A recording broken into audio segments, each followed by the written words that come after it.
শুনতে হয় যে শুধু কোরআনই যথেষ্ট। নতুন নতুন কিছু মানুষ বের হচ্ছে আমাদের সমাজে, যারা আমাদের মুসলমান ভাই বোনদেরকে বিভ্রান্ত করছে।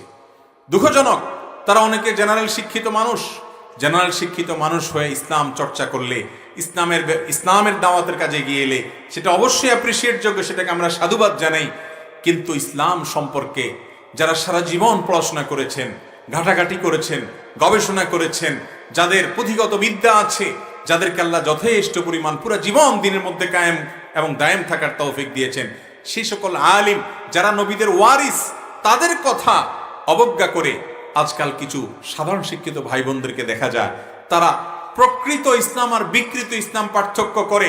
তারা বলে যারা নবীজির হাদিস অনুসরণ করে, হাদিসকে মেনে চলে, তারা নাকি বিকৃত ইসলামের অনুসরণ করে, আর যারা শুধু কোরআনকে মানে তারা নাকি প্রকৃত ইসলাম অনুসরণ করে। বলেন নাউজুবিল্লাহ। ভাইরা আমার, নবী